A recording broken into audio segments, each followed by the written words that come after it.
Birinci bab. Tarihi Reşidining ibtidosi. Hammani yaratquchi muqaddas Tangri azal kunida butun ruhlarni yaratganda, men sizlarning parvardigoringlar emasmi? Qur'on Karim 7-sura A'raf 172-oyatning bir qismi. degan nidosi bilan butkul arvohlarga o'rtaq xitob qildi. Ba'zilarni saodat bilan Allah o'zi xohlagan kishilarni to'g'ri yo'lga boshlaydi. Qur'on Karim 24-sura Nur 46-oyat.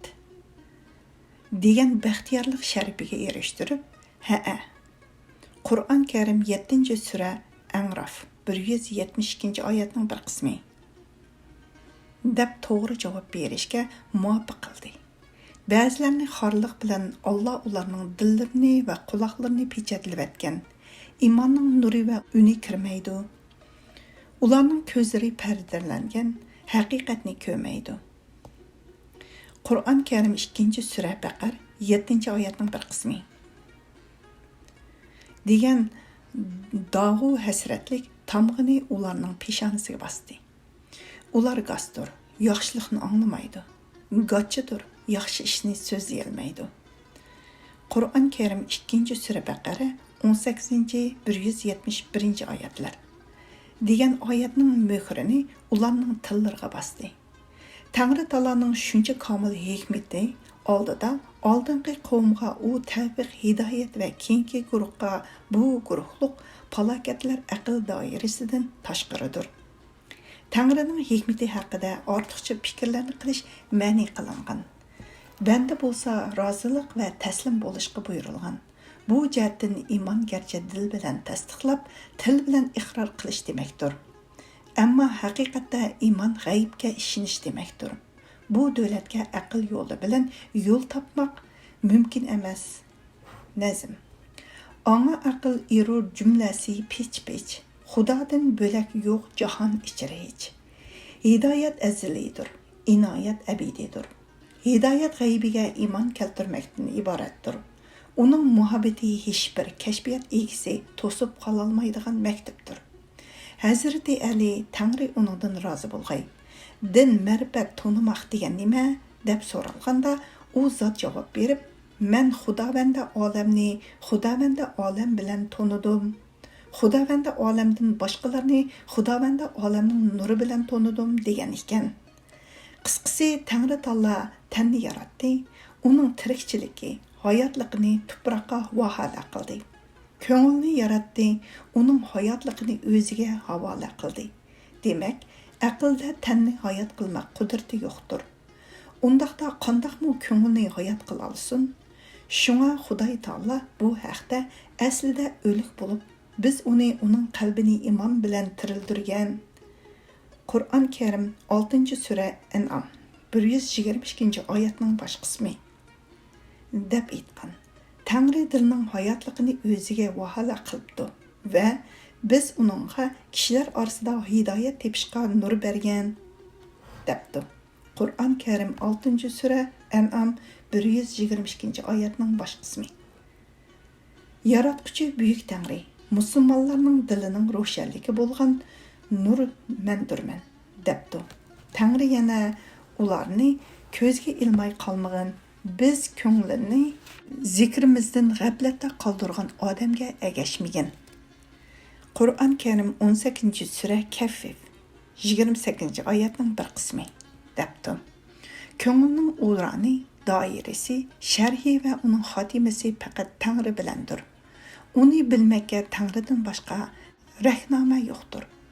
Xudoy taolodan boshqa narsalarning hammasi kasal qo'ldir. Qo'l kasal bo'lsa, muvaffaqiyatga erishtiradigan yo'lni ko'rsatmaydi. Bu partni ishqa Tangridan o'zga hech kim yo'l ko'rsatmaydi. Bandaning g'aybga ishlashi qiyindir. Agar azaliy hidoyatning mayin shamili yetsa, ko'ngil gulidan iymon g'unchisi ichilg'usidir. Agar hidoyat muyassar bo'lmasa, bo'ron chapqunlari zarba qilgan taqdirdimi, ko'ngil guli bix va giltizlar bilan yo'livatsimi, lekin uning gul barglari ichilmaydi. Nazm.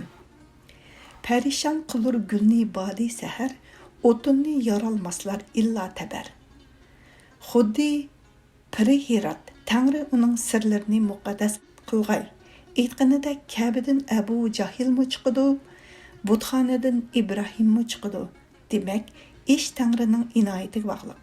Boshqasining hammasi bahona.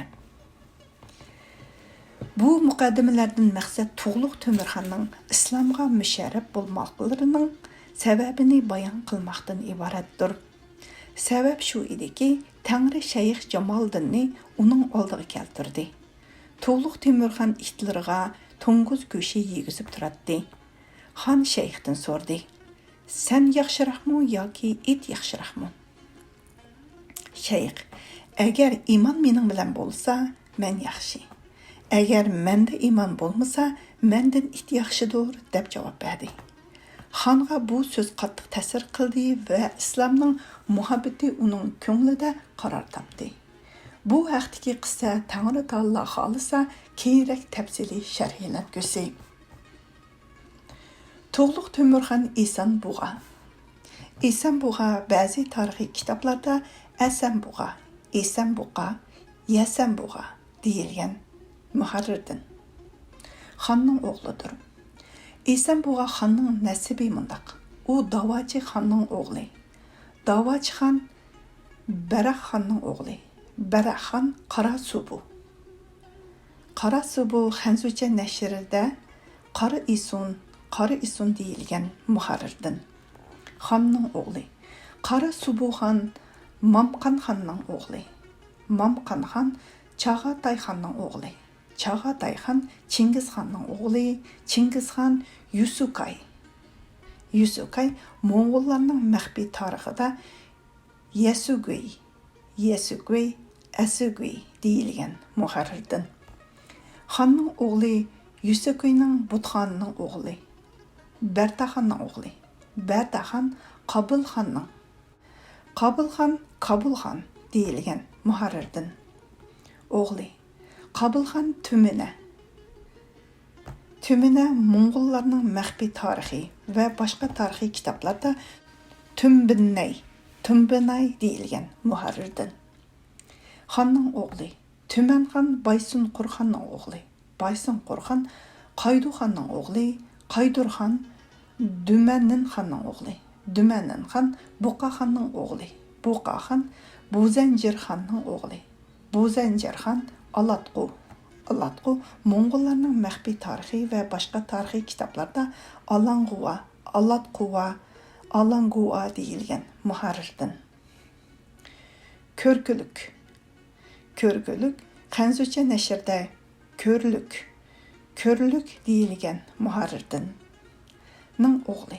Alatqu pok ma'suma ayol edi. Zafarnomaning bosh qismida uning hikoyasini mundaq so'zlar bilan rivoyat qiladi. U Ro'shan nur u ayolning halqumiga kirdi. Oningdan homildorlik topdi. Xuddi Imron qizi Maryamga o'xshash bularning har ikkilisi Tangri taoloning qudratidan tashqari emasdir. Nazm. Ishansang chu Maryam hikoyini, bilursan Alatquvanning holatini.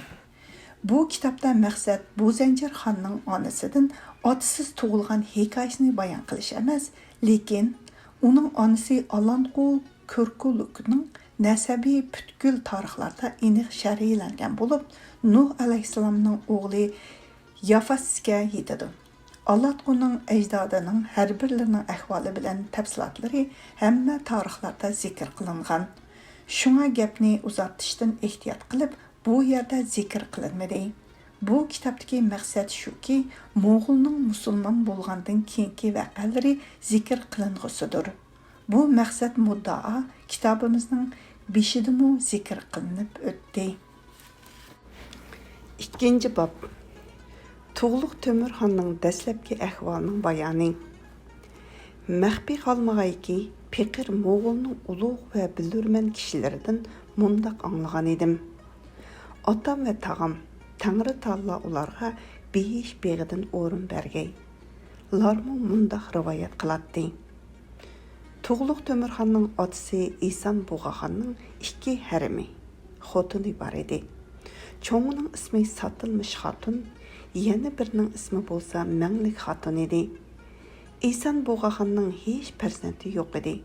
Satılmış xatun haremlerining ulug'i edi. İhsan Buğaxan bir tarafga lashkari ish bilan ketib qoldi. Moğol xalqining rasmiy qoidalari shuki, haremlarning huquqi cho'ng haramida bo'ladi. Xonning kichik haramlaridan qaysisini xolasa turg'izadi, xolamasa erga beradi. Aşu kunlarda Мәңлі xatunning İhsan Buğaxandan homildor bo'lganligi cho'ng haramga ayon bo'ldi. Shunga uning ko'nglida qattiq kundoshlik va qizg'inish paydo bo'ldi.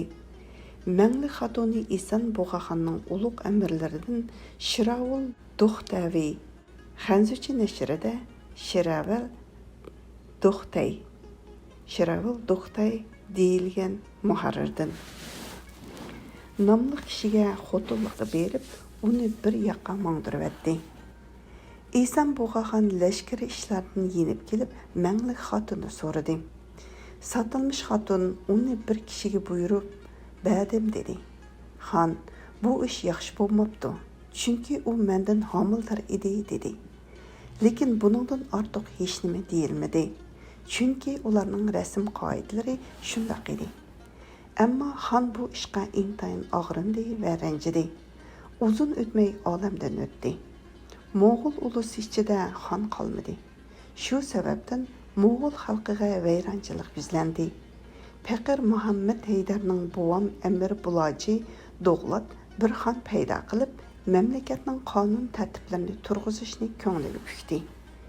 Mushu g'araz bilan Toshtemir nomli kishiga Shiravul Duxtavini izlab tepib, Мәңлі xatunning ahvolini aniqlash va uningdagi homilining ahvolini bilish, agar o'g'il tug'ilgan bo'lsa, o'g'irlab ilib kelish haqida buyruq berdi. Toshtemir bundoq dedi: "Bu ishning muddati va yo'lning musofasi bakmi uzun. Bu safarga yo'l ozuqlarini yetkazish qiyin. Shunga 300 o'shga inoyat qilg'aysan. Men ularning sutini ichib, shular bilan g'izolanib, butkul Mo'g'uliston atrofini kezib, bu maqsad va talabni qo'lga keltirgayman." Shunda qilib, Amir Bulaji Toshtemirning so'zini qabul qilib, 300 o'shga berib yo'lga soldi. Toshtemir uzun muddatlargacha Mo'g'uliston atroflarida shu maqsadda izlanib yurdi. Toki 300 o'shkidan bir ko'k o'shki qolgan chog'da ondan Shiravul Duxtavining xalqlariga uchrashdi. Мәңлі xatunning farzandlarini aniqlab so'radi. Ular aytdiki, Мәңлі xatun İhsan Buğaxandan homildor bo'lib, o'g'il tug'di. Uningdan keyin Duxtavidan yana bir o'g'il tug'di. Xondan bo'lgan o'g'liga Tug'luq To'mirxon deb at qo'ydi. Shiravul Duxtavining o'g'liga Inju Malik deb at qo'ydi. Alqisa Toshtemir bu xabarni anglab, Tug'luq To'mirxonni bir yo'l bilan ilib qochdi va Amir Bulajining yeniga qarab yo'l oldi. Amir Bulaji Oqsuda edi. Chunki Chag'atay mamlakatlarini taqsim qilganda Manglay Suyani Amir Bulajining buvisi Ordu Bo'riga Xanzuchi nashrida Ordu Bug'a deyilgan muharrirdan bergan edi. Manglay Suya asosan Shinjongning janubiy qismi hamda Farg'ona rayonini o'z ichiga oladi. Muharrirdan degan so'z optob yuzlik degan bo'ladi. Manglay Suyaning chegarasi sharq tarafi Ko'san hozirgi Kuchadan toki Bugurgacha, g'arb tarafi Farg'onaning yiroq oxirgi viloyati bo'lgan Sam, G'ar va Chaqishmongacha, shimol tarafi Issiqko'l, janub tarafi Charchan va Sariq Uyg'ur yurtigacha edi. Bu chegaraning ichini Manglay Suya deb ataydi. Bu chegaraning ichidagi tamomiy viloyatlar Amir Bulajining hukmronligi ostida edi. U zamonlarda bu hudud ichida bir necha shaharlar bor edi. U shaharlarning cho'ngroqlari Qashqar, Xotan, Yorgan, O'zgandimi deyiladi. Hozirgi Qirg'iziston tavasida. Muharrir Koson Kasan hozirgi O'zbekistonning sharqiy janubidagi Qarshining g'arbiy shimoliga to'g'ri keladi. Muharrirdan. Oqsekent. Oqsekent hozirgi O'zbekistondagi Namangan oblasti tavasida. Muharrirdan. Andijon. Andijon hozirgi O'zbekistondagi Andijon shahri tavasida. Muharrirdan. Aksu. Aksu, Atbaşı. Atbaşı hozirgi Qirg'izistondagi Atbaşı shahri tavasida. Muharrirdan. Va Ko'san qatorliqlar edi. Amir Bulaji Aksuda turadi. Toshtemir Tug'luq Temirxonni topgan vaqtida uning birli ko'k o'shkisi qolgan edi. Shu sababdan Toshtemirga ko'k o'shki degan laqab qo'yildi. Hozirmi Toshtemirning naslidan bir jamoa xaloyiq bor. Ularning laqabi ko'k o'shkidir. Shunda qilib Toshtemir Tug'luq Temirxon bilan birga Aqsuga yaqin yetganda bir to'p savdogarlar bilan hamroh bo'ldi. Ular muz art davonidan o'tib ketyotdi. Muz yerildi. Xon muzning yeriqidan muz taktiga tushib ketdi. Toshtemir savdogarlarning birining oldiga bordi. U savdogarning ismi Bekchak edi. Toshtemir uningga xonning haqiqiy ahvolini bayon qildi. Ondan Bekchak qolgan hamrohlarga bu voqeaning mohiyatini anglatdi. Shunda qilib hamma savdogarlar Toshtemirga hamroh bo'lib, muz yerilgan yerning ustiga bordi. Bekchak muzning tegiga tushdi. Qarasa xon salomat turibdi. Bekchak xondan iltifot va inoyat qilishga va'da oldi. Ondan avval siz chiqsangiz meni hech kim tortib chiqarib olmaydi-da, men bu yerda qilib qolaman. Agar men avval chiqsam, janobingizni chiqarmay hech iloj yo'q, deb bu to'g'rida ko'pdan ko'p o'zir xalqlar aytdi. Uningdan keyin yuqoridagilarni chaqirib, arg'amchini tashlanglar dedi. Ular arg'amchini soldi. Avval Bekchak chiqdi, ondan xonni chiqardi. Shunda qilib xonni Aqsuga Amir Bulajining huzuriga elib keldi. Amir Bulaji Tug'luq Temirxonni xon qilib chiqildi. Shuningdan keyin butkul Mo'g'uliston, balki Chag'atay yurtlarining mutlaq ko'p qismini Tug'luq Temirxon o'z hukmronligi ostiga kirgizdi. Buning tafsilotini keyincha bayon qilingusi. 3-bob. Tug'luq Temirxonning islomga musharraf bo'lganligining bayoni. Hazrati Mevlana Ahmad uning sirlari muqaddas bo'lg'ay. Hazrati Mevlanaga Arshidin Tangri uningga rahmat qilg'ay. Ning avlodlaridan bo'lib, tabarruk va taqvodor zot edi. Uning nasiblari ishki jihatdan hojalar. Tangri ularning sirlarini muqaddas qilg'ay. Ning silsilariga tutishadi. Faqir Muhammad Haydar Mevlana Hoja Ahmad uning sirlari muqaddas bo'lg'ay. Hazratlarga 20 yil mulozimat qildim. 2 jome masjid bor edi. U zotning ibodatgohi shu yerda edi. Ondan o'zga joyda u zotni uchratmadim. U zot hamisha ibodatgohning bir bo'lingida xilvatda o'ltiradi. Doim vazguyilar qatorida jamoatga qarab o'ltiradi. Sofiya ahli Tangri ularning sirlarini muqaddas qilg'ay, so'zlarini noiti yaxshi bayon qiladi. Har qanday munosibatsiz kishimi u hazratning so'zlarini anglasa ta'sirlanadi. Faqir ashu Mevlana Hoja Ahmad hazratlaridan anglagan edim. U zot mundaq degan edi. Bizning abo va ajdodlarimizning tarixlarida mundaq yozilgan. Mevlana Shujoiddin Mahmud bo'lsa, Mevlana Faiziddin Kabiri Buxoriy hazratlarining inisi edi. Mevlana Faiziddin bo'lsa, mujtahidlarning eng oxirgilaridan bo'lib, ulardan keyin mujtahid paydo bo'lmabdi. Chingizxonning talabitida Buxara ulug'larini yig'ibdi. Chunki Chingizxonning odati shunday edi. Shunda qilib ular Mevlana Hofiziddinni shahid qilibdi. Mevlana Shujoiddin Mahmudni o'y vaqtlarida bilan qo'shib ko'chirib Qaraqurum hozirgi Mongoliya Xalq Cumhuriyetining markaziy Ulan-Bator atrofida muharrirdan elib berib o'ltiraqlashtiribdi. Mavlana Shujoiddin Mahmud Qaraqurumda vafot bo'ldi. Uningdan keyin Qaraqurum xarob bo'lganda Mavlana Shujoiddinning o'g'li Xotan bilan Turpan oraliqidagi bir ulug' shahar Keting shahri Keting deb ataldi. Hozirgi Charchan nahiyasi tavasida muharrirdan ko'chib beribdi. U zot u shaharlarda nihoyat izzat va hurmat bilan turibdi. Shunda qilib bir necha avlod shu yerda turib qolibdi. Mavlana Hoji Ahmad Hazratlari u avlodlarning hammalarining ismlarini va ish ahvollarini to'liq bayon qilib bergan edi. Ammo Piqirning xotirasidan chiqib ketibdi. Xulosa shuki, u avlodlarning oxirgisining ismi Shayx Jamoliddin bo'lib, nihoyat taqvodor va ulug' kishi ekan.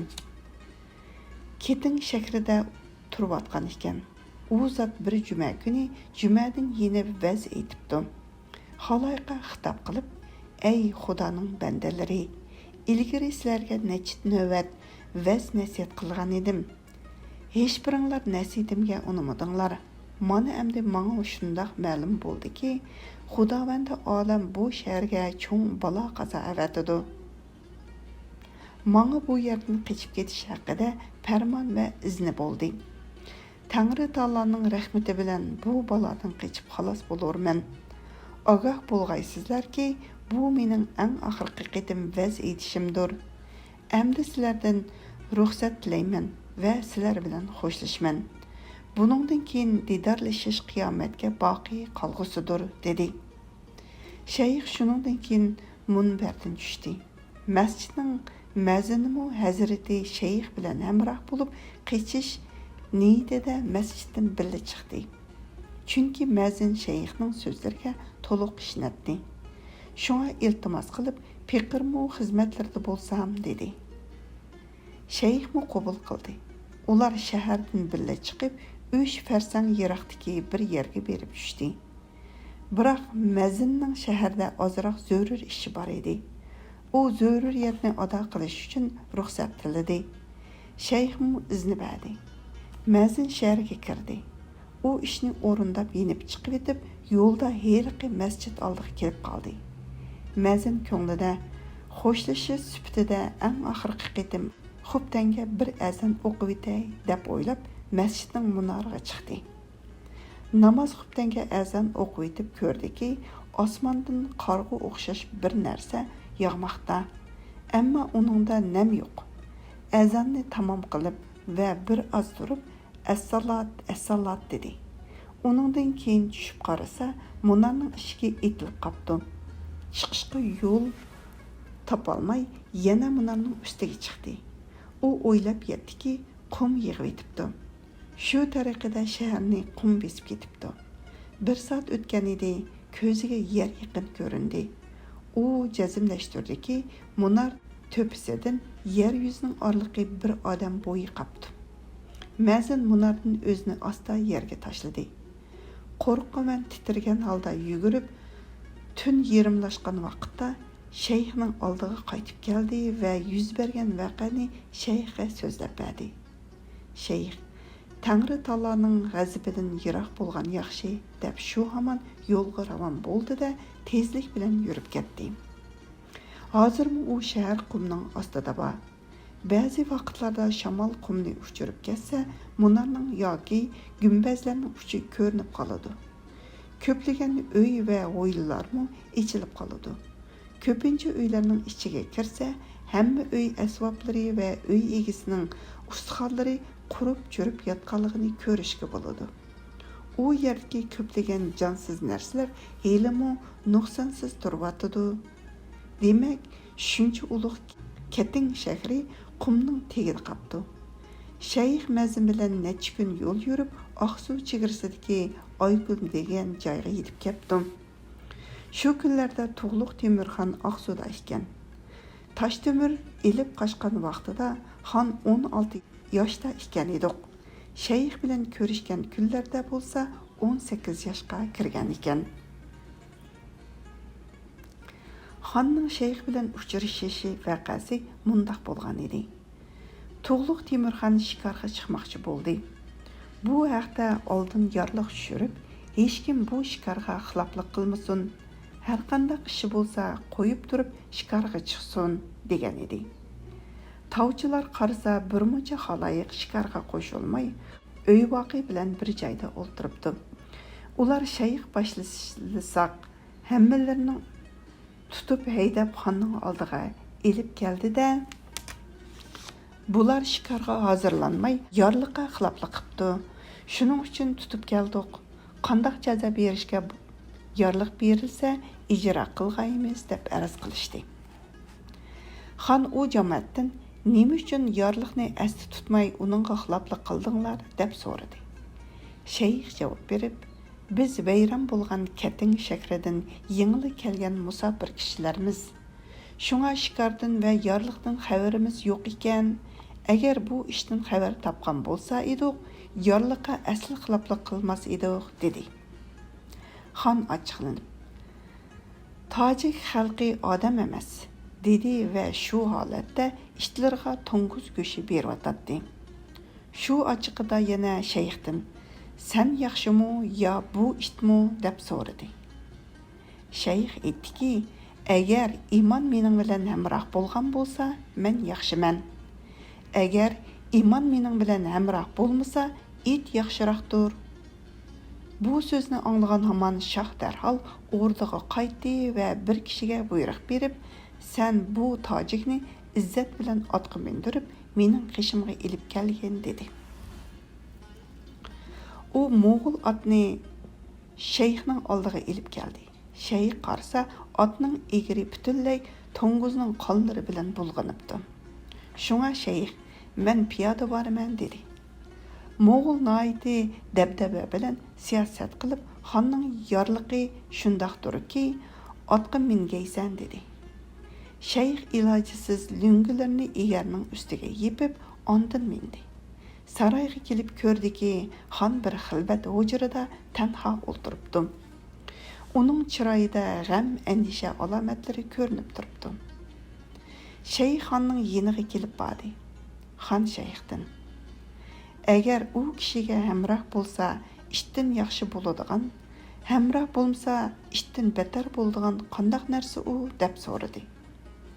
Hazrati shayx javob berib, u iymondir dedi va iymonning tarifini, islomning hukmlarini boshdan oxir sharhlab o'tdi. Xon ixtiyorsiz yig'lab ketdi va aytdiki, men xon bo'lib mustaqil ish boshlaganimda mening oldimga cho'qim kelgaysan. Men albatta musulmon bo'lg'ayman. Xon shuningdan keyin shayxni izzat va hurmat bilan yondirdi. Bu vaqadan necha muddatlar o'tganda shayx olamdan o'tdi. Ammo shayxning Mavlana Arshiddin otliq bir o'g'li bor edi. Ilm irfonda yuqori kamolatga yetgan edi. Hazrati shayx vafot bo'lish vaqtida bu o'g'liga vasiyat qilib, men bir tush ko'rdim. Tushimda bir egizlikning ustiga bir chiroqni ilib chiqib yondirdim. Butkul sharq u chiroqning nuri bilan yo'rib ketdi. U tushni ko'rib, necha muddatdan keyin Oqsuda Tuğluq Temirxon bilan uchrashdim. Tuğluq Temirxon va'da qilib, agar xon bo'lsam musulmon bo'laman degan edi. Ammo mening umrim uninggacha vafo qilmadi. Sen bu vasiyatimni unutib qolmay, qachonki u yigit xon bo'lsa, uning oldiga borgin. Ehtimol va'dasiga vafo qilib islomga musharraf bo'lsa kerak. Agar shundoq bo'lsa, bu saodat sana muyassar bo'lsa, ehtimol olam sening bilan minavvar bo'lg'ay. Agar undoq bo'lmasa, Qur'onda mushriklarga qarshi birlikda hujum qilinglar deb ko'rsatilgani bo'yicha ish qilg'aysan deb vasiyatlarni tamom qilgandan keyin shayx fani olamdan boqiy olamga ravon bo'ldi. Bu vaqadan necha muddat o'tgan edi. Tuğluq Temirxon shohlik taxtida o'ltirdi. Bu xabar Mevlana Ershidinga yetdi. Mevlana Ershidin shu hamon Aqsudan Moğolistanға bordi. Ko'rdiki, Tuğluq Temirxon intayin buyuk podisholiq shon shavkatida barqaror bo'libdi. Şey qancha tirishchanlik ko'rsatgan bo'lsa-mu, xon bilan ko'rishishga muyassar bo'lolmadi. Shunga har kuni tong saharda xonning o'rdisiga yaqin berib, azan o'qishga boshladi. Oxir bir kuni saharda xon mulozimlardan birini chaqirib, necha kundan beri har kuni atdeganda bir xil ovoz anglanadi. Sen berib bu ovozda qishqargan kishini huzurimga ilib kelgin dedi. Hazreti Mevlana bir kuni texi azamni to'liq tugitib bo'lolmagan edi. Heliqi Moğol yetib kelib, uning quluqidan tutdi-da, tortgan peti xonning oldiga elib keldi. Xon Hazreti Mevlana Ershidinni yiqiroq kelishga chaqirdi va mundoq dedi: "Sen kimsan?"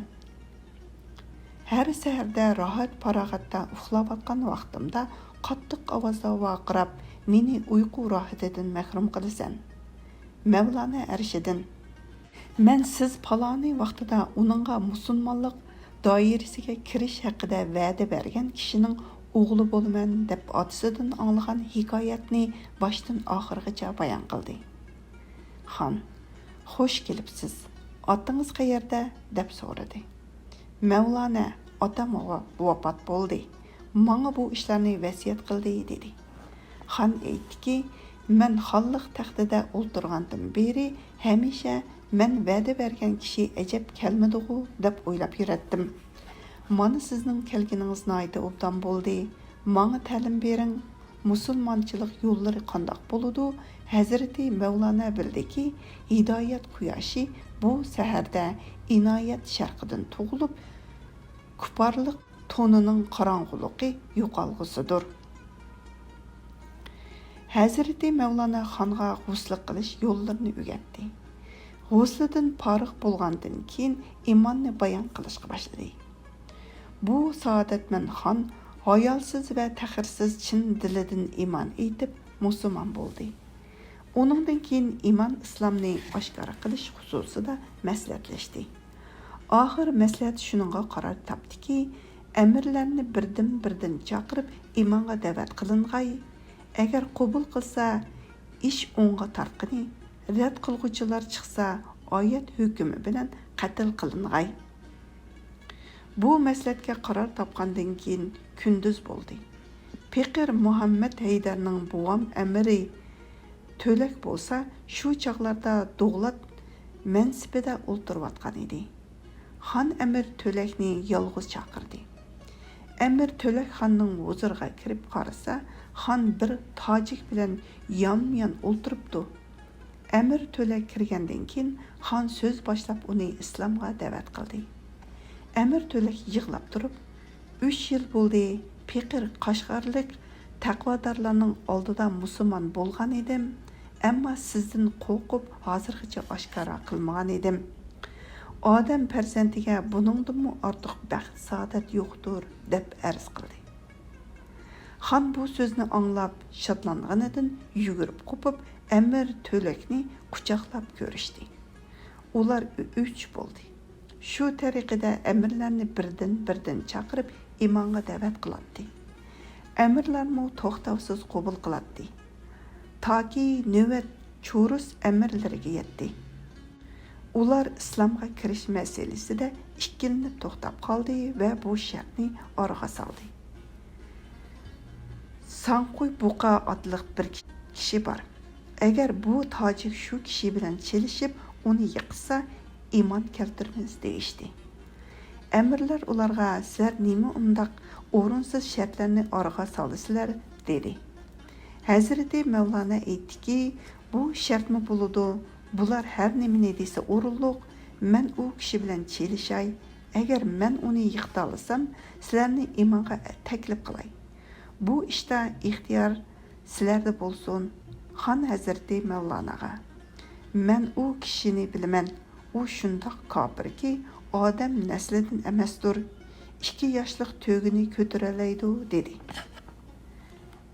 Hazreti Mevlana: Agar pok va barhaq Tangri Moğolning islomga musharraf bo'lishni iroda qilgan bo'lsa va bu saodat mening ismimga yupitilgan bo'lsa, albatta menga kuch-quvvat bergusidir dedi.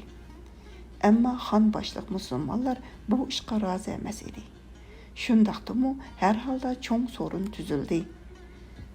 Sanquy buqani elib keldi. U kelgandan keyin Hazreti Mevlana uning oldiga keldi. Sanquy buqa o'z kuch-quvvatiga mag'rur bo'ldi va takabburlik bilan Hazreti Mevlanaga qaradi. U o'z nazarida Hazreti Mevlanani noiti ojiz va xor ko'rdi. Ular chelishishga boshladi. Hazreti Mevlana qo'llarini uning ko'kragiga qo'ydi. Shu hamon Sanquy buqa behush bo'lib yiqildi. Bir pasdan keyin hushiga kelib, kalima-i shahodat aytib, zar-zar yig'lagan peti musulmon bo'lib o'rnidan qopdi va Hazreti Mevlananing oyog'iga yiqildi. Butkul xaloyiq orasidan qiyoqas cho'qan chiqib ketdi. Shu kuni 60 ming kishi biroqla musulmon bo'ldi. Ular hammasi chochlarini oldirib, o'zlarini xatmi qildirdi. Islom nuri kumparlik qorong'uligini yo'qotdi. Chag'atay xonning yurtida islom yeyildi. Tangri Taologa tashakkurki, toki bugungacha bu oliy martabalik xonliqda islom davlati barqaror bo'ldi. Onundan keyin bu davlatman xon abo va ajdodining odatiga xilof holda islomni kuchlantirish uchun shu qadar ko'p tirishchilik ko'rsatdi. Bu haqdagi bayonlar keyin zikrin qiling'usi.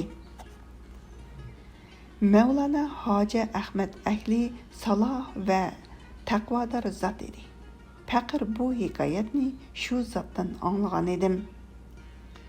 Lekin Tuğluq Temirxon Moğol xalqining orasida Mevlana Arshidinning qo'lida musulmon bo'pti degandan boshqa hikoyat yo'q. Yana Tuğluq Temirxonning musulmon bo'lganligi haqidagi tafsiliy voqelikni hech kim bilmaydi. Tuğluq Temirxonning qolgan ahvollari haqidagi qissalarmi Moğollar orasida mutlaq yo'q. Ammo Zafarnomada bor. Bu kitobqimi Zafarnomadan naql elindi. 4-bob Zafarnomadan elingan naql. Tuğluq Temirxonning Mavara'u Nahr ustiga lashkar tortib borganligi. Mavara'u Nahr Amu daryosi bilan Sirri daryosining o'rtasidagi keng joyning atalishi. Muharrirdan. Mamlakatining ahvoli mazkur voqealarning sirtida bayon qilindi. Tuğluq Temirxon ibn İsan Buğaxon ibn Davaxon bo'lsa, Chag'atayning naslidan edi va Jata Mo'g'ulistonni ko'rsatdi. Muharrirdan ning podshohi edi. U mamlakat hasab va nasab e'tibori bilan uning haqqi edi. Shunga butkul hayvat hashamatlarini tuzib, ulug' lashkar to'plab tarixning Hijriya 761-yili, Chashqan yili Rabiul oxiri iyida, Hijriya 761-yili Rabiul oxir iyi, milodiya 1360-yili 3-oyga to'g'ri keldi. Muharrirdan Jahongirlik rasm qoidalari bilan orzu yuzini Mavara'u Nahr tarbiga qaratdi. Virma Shirinxon Xanzucha nashrida Darmashiri deyilgan. Muharrirdan vafotidan ta mushu vaqtgacha 30 yil o'tgan edi. Bu qarni ichida Chag'atay xon ulusida 8 xon podshohlik qilib o'tdi. Tuğluq Temirxon Xo'jan daryosining levidagi Chanoq buloq. Xo'jan daryosi hozirgi O'rta Osiyodagi Sir daryosini. Muharrirdan Chanoq buloq Toshkent viloyatidagi bir joyning nomi. Muharrirdan degan joyga yetdi. Toshkent amirlari bilan davlat arkonlari maslahatlashib munda qaror keldi. Kariylar ahlining ulug'i bo'lgan ulug' To'q Temur oldin yurgay. Arqanut Ozg'un deb motildi. Muharrirdan ahlining ulug' bo'lgan Hojibek Qonli Turkiy qabilalarining biri bo'lib, ular teg'ining G'arbiy Kaspiy dengizining shimolida yashagan Muharrirdin. Ahlining ulug'i bo'lgan Bekcha qatorliqlarning hammasi oldin yurish qilg'ay. Shundaq qilib bu 3 amir yorliq hukmiga binoan oldin yurish qilib Xo'jand daryosidan o'tdi. Amir Bayazid Jalayir tavallik qadamini muvaffaqiyat yo'lga qo'yib, o'z qavmi bilan bu amirlarga qo'shildi. Bu amirlarning kengash ittifoqi bilan Shahrizabiz ya'ni Kash, hozirgi O'zbekiston tavasida Muharrirdin tarafiga yurish qildi. Amir Hoji Barlas Kish deb ataladi. Hozirgi O'zbekistondagi Shahrizabiz tavasida Muharrirdin va Qarshi hozirgi O'zbekistondagi Qashqadaryo oblasti tavasida Muharrirdin Noillarning lashkarlarini yig'ib, ularga taqobil turib, mudofaa qilmoq niyatida atlandi. Keyin qayta o'ylanib, munda qilishni muvaffaq ko'rmay, bu ikki lashkar ro'buru bo'lishdan burun itining tizginini Xorasan ilgari hozirgi Afg'onistonning g'arbiy shimolidagi Baliq va Herat, Eronning sharqiy shimolidagi Nishapur, Turkmanistonning janubidagi Marva qatorliq 4 cho'ng shaharni o'z ichiga oldi. Keyin Eronning sharqiy shimolidagi Xorasonni ko'rsatadigan bo'ldi. Muharrirdin tarafiga yondirdi. Nazm. Ochilguncha tadbir ila ahtikor, salomat bo'lu qilmog'il korizor. 5-bob. Hazrati Saib Qironning Amir Hoji Barlas bilan maslahat qilganligi va Jayhun daryosining qirg'og'idan yonganligi. Tug'luq Timurxonning amirlari bilan uchrashganligi. Hammaga qodir va hikmat egasi bo'lgan ulug' va muqaddas Tangrining yuksak hikmati bir ishning yuz berishini, bir sababning tug'ilishiga qarshilik qilibdi. Hamda har maqsadning amalga oshishini bir vosita orqali yana bir sababga bog'liq qildi. Tangrining ulug'ligining ko'lankisi hisoblanadigan sultonlikning yuqori darajasi insonning yaxshi xislatlaridagi ikki xislatga bog'liqdir. Uning birinchisi parlaq tushuncha bo'lib, hadislarning kechisi qorong'u bo'lsa, uning yo'rtishi bilan nijotlik panohiga yo'l tepiladi. Nazm. Birur rayi bilan lashkarni barham, kesar shamshir birdan yuzga yo kam. Ikkinchisi to'liq g'ayratga kelish bo'lib, urush va qarmu-qarshiliklar avj olganda himmat va jur'at qilish orqali puttirab chidamliq ko'rsatgili bo'ladi. Nazm. Ushul vaqt kim bo'lsa ahvol tang, kerak mardlarga sabatu darang. Tutqan o'rnidan qaraganda parlaq tushuncha qahramonlikdan afzal va oldida turadi.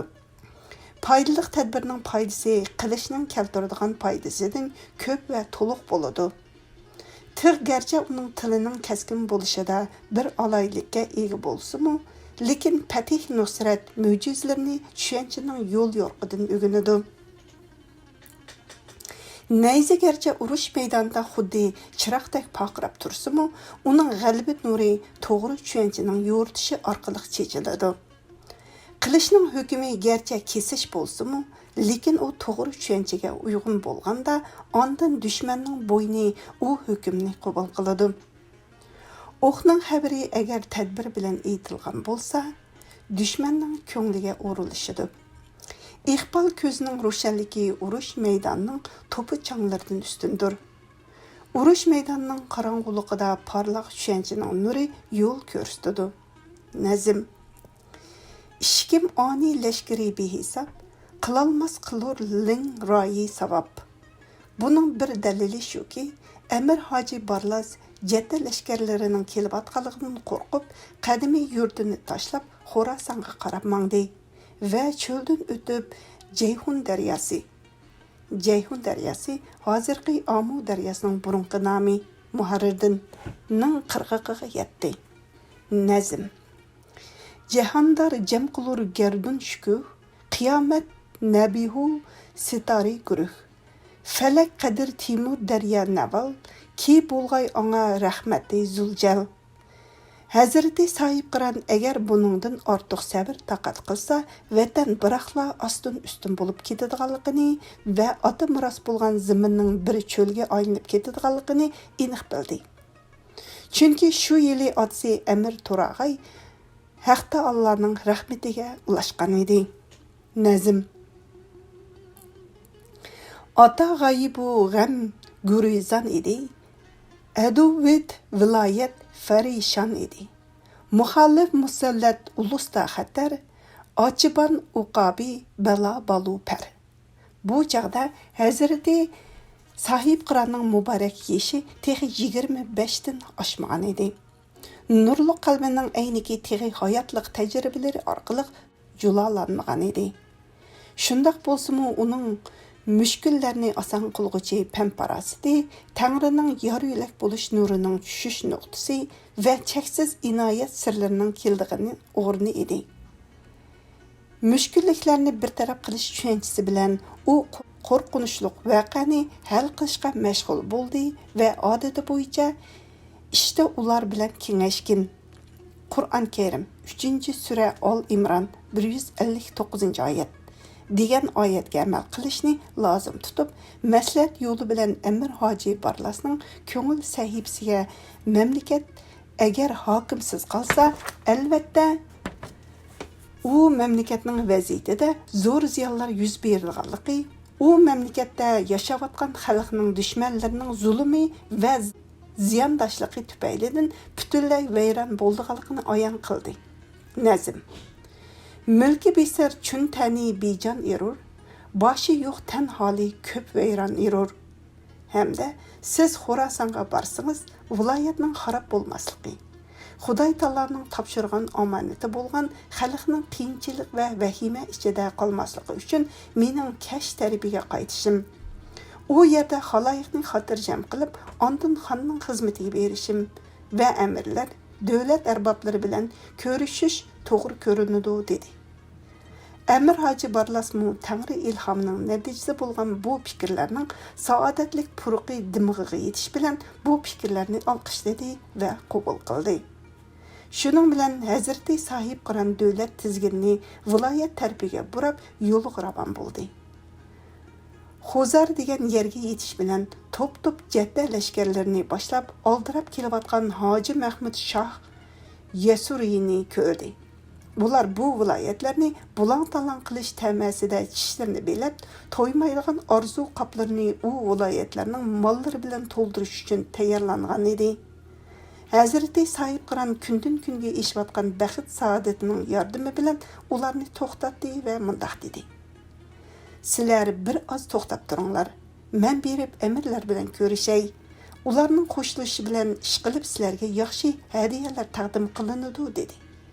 U zotning bu so'zlari butunlay palakdan kelgan ilhom orqali aytilgan edi. Shunga bu fikrni taqdirning hukmidek bilib, hech qanday rad qilishga petinmadi. Gerçi ular cho'qim viloyatlik berishni noiti orzu qilgan bo'lsa-mu, Hazrati Sahib Qiranning royiga beqib shu yerda to'xtashdi. Hazrati Sahib Qiran saodat bilan yo'lga ravon bo'lib, Kashga yetib keldi. Jadda amirlarimi ulishibla u yerga yetib kelgan edi. Hazrati Sahib Qiran 3 amir bilan ko'rishdi. Ular uning peshonasida Tangrining nurini ko'rib, uning qadam tashrif qilganligini izzat ikrom bilan qarshi oldi. Xonga itoat qilganligini madhiyaladi ham Amir Qarachar tumaniga Kash viloyati va uningga qarashli joylarning boshliqligini berishni qaror qildi. Hazrati Sahib Qiranning hal qilg'ish tadbiri bilan u mamlakatga yuzlangan zulm va balo kelkuni orqasiga yondi. U viloyat xalqi umidini uzgan lutuf ehson yomg'iri yig'ishga boshladi va nazm. Lutfing bilan g'am tushu shodimoni balodur, baqsang dog'i umr javodini buladur. Bad bu so'z Mulla Muhammad Niyozning tarjimasida yod yozilgan. Ma'na e'tibori bilan bad deb elindi. Atsa davzaq sari kuyungdin haq, davzaq o'ti abi zindangani bo'ladur degandek bo'ldi. Yiraqni ko'rolmaydiganlarning tasavvur qilishicha, bu Hazreti Sahib Qironga kelgan zo'r bir omad edi. Lekin taqdir ming til bilan qandoq bo'lishga tegishli bo'lsa, shundoq bo'ldi deydi. Nazm. Bo'yingni hunur qilmadi fas saba, tabadi saba kelgucha turgan berjar. Shuning bilan Hazreti Sahib Qiron jata amirlarining yenidan yandi va iltifot soyasini ulusning muhofazati va boshqurishiga qaratdi. Ham Shahri Zibazdan toki Ceyhun daryosining levigicha bo'lgan orliqda askar to'plashga buyruq qildi. Qisqa vaqt ichida cheksiz lashkar to'plandi. U yerda menib Amir Xizr Yasuriga qo'shildi. Bu orliqda jata amirlari orasida ixtilof paydo bo'ldi.